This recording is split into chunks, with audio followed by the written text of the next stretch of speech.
और अब बात पड़ोसी मुल्क बांग्लादेश की। क्या बांग्लादेश फिर से पाकिस्तान में मिलने वाला है? क्या बांग्लादेश फिर से पूर्वी पाकिस्तान बनने वाला है?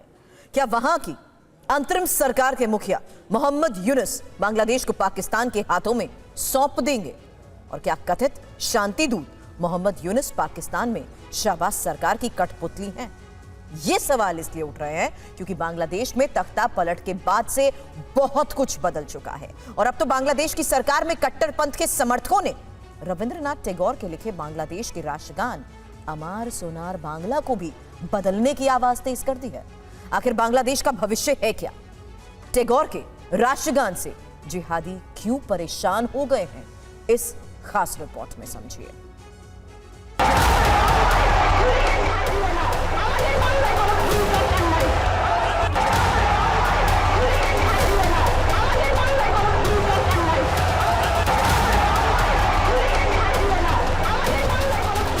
जिस पाकिस्तानी कट्टरपंथ को ललकारते हुए बांग्लादेश का जन्म हुआ था, आज उसी मुल्क में कट्टरपंथी सोच हावी हो गई है। बांग्लादेश से हिंसा और नफरत की जो तस्वीरें आ रही हैं, उससे बांग्लादेश का भविष्य अंधकार में नजर आ रहा है।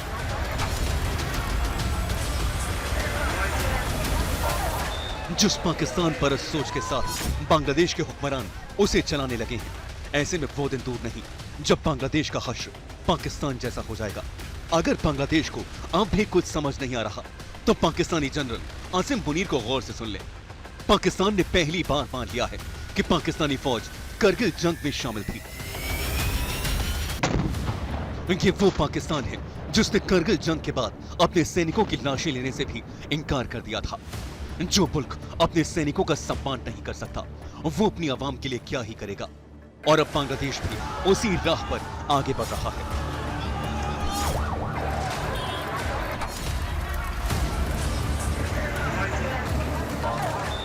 बांग्लादेश में हिंदुओं को कट्टरपंथी कैसे चुन चुन कर टारगेट कर रहे हैं, इसकी एक विभत्स जुबान की 4 दिन पहले देखने को मिली, जब यहां के खुलना दक्षिण में डीसीपी ऑफिस के अंदर घुसकर 3000 कट्टरपंथी लोगों की भीड़ ने तालिबानी स्टाइल में एक 15 साल के हिंदू युवक उत्सव मंडल को ईश निंदा के आरोप में बेरहमी से पीट पीट कर अधमरा कर दिया।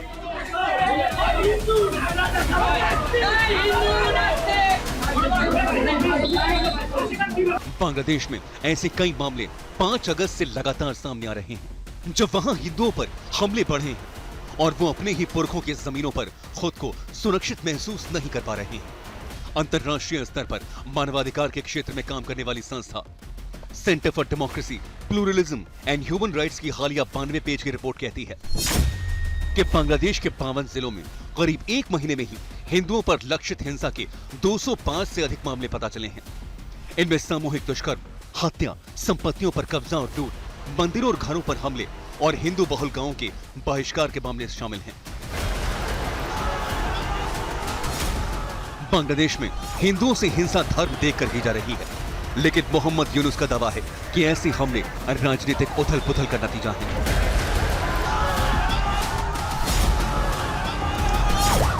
और जब अल्पसंख्यकों पर हो रही हिंसा को रोकने में नाकाम किसी देश का मुखिया बचाव में ऐसे बेतुके बयान दिए।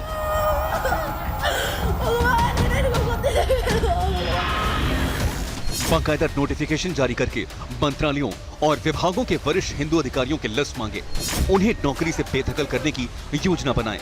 50 से ज्यादा हिंदू शिक्षाविदों का इस्तीफा ले ले तो सोचिए वो किसे खुश कर रहा है।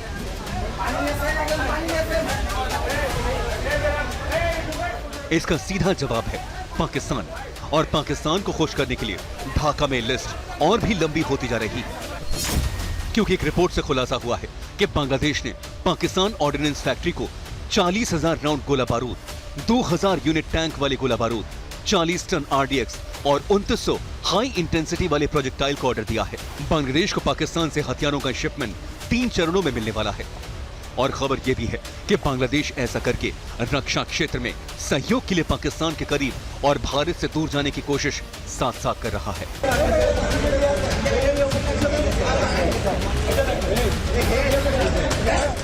मोहम्मद यूनुस पाकिस्तान की पसंद वाले ऐसे फैसले क्यों ले रहे हैं?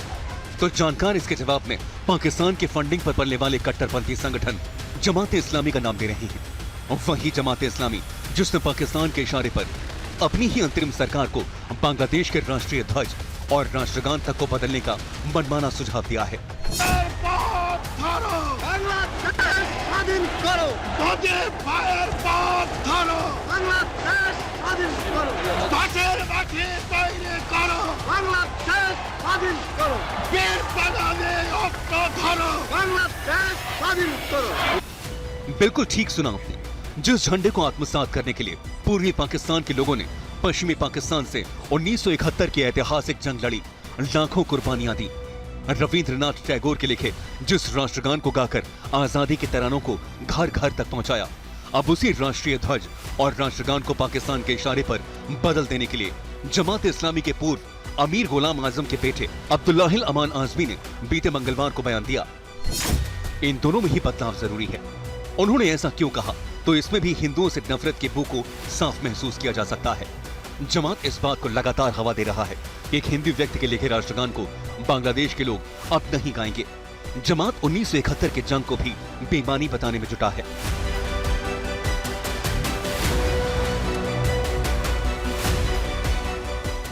असल में जमात वही भाषा बोल रहा है जैसा पाकिस्तान चाहता है। 1 सितंबर को पाकिस्तान के उच्चायुक्त सैयद अहमद ने बांग्लादेश में अंतरिम सरकार के मंत्री नाहिद इस्लाम से मुलाकात की थी।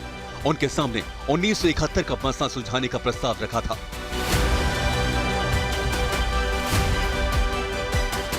चंद रोज पहले की बात है, ढाका में चीन के राजदूत याओ वीन ने भी जमात से नजदीकी बढ़ाने की कोशिश की थी। जमात के दफ्तर जाकर उसे सुसंगठित संगठन बताया था।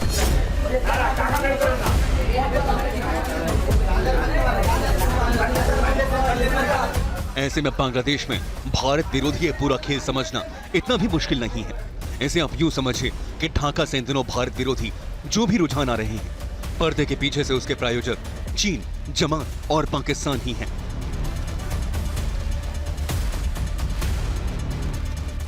शायद इसीलिए अफवाहें चल पड़ी हैं कि मोहम्मद यूनुस भारत विरोधी धाड़े की कठपुतली बन चुके हैं और वही कर रहे हैं जैसे हुक्म उन्हें इन 3 आकाओं से मिल रहे हैं।